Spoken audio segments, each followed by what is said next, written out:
নমস্কার বন্ধুরা, সবাই কেমন আছেন?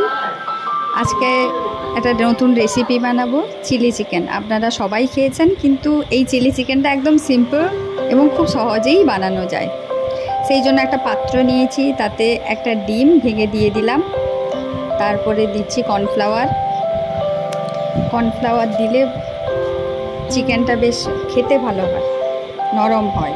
তারপরে দিলাম একটু গোলমরিচের গুঁড়ো, তারপরে দিলাম লঙ্কা গুঁড়ো, তারপরে আদা রসুন আগে থেকে শিলে বাটা ছিল সেইটাকে দিয়ে দিলাম। দিয়ে ভালো করে এবার মাখিয়ে নিব।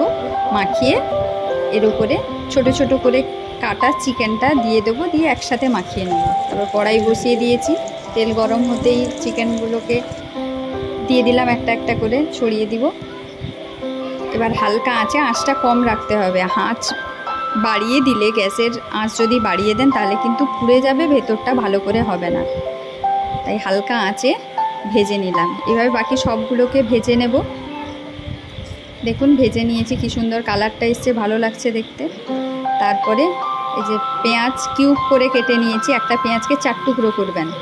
তারপরে কাঁচা লঙ্কা, ক্যাপসিকাম ঠিক একইভাবে কেটে নেবেন।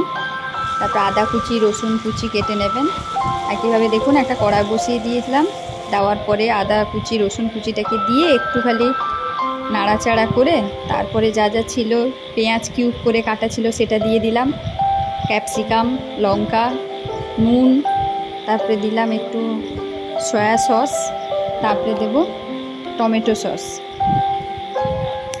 সয়া সসটা দিলে চিলি চিকেনের কালারটা বেশ সুন্দর আসে।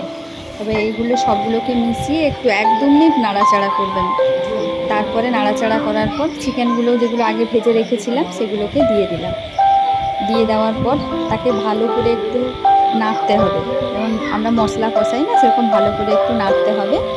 নেড়ে অন্যদিকে একটা বাটিতে কর্নফ্লাওয়ার জলে গুলে রেখেছিলাম, সেই জলে কর্নফ্লাওয়ার গোলা জলটা দিয়ে দেবো।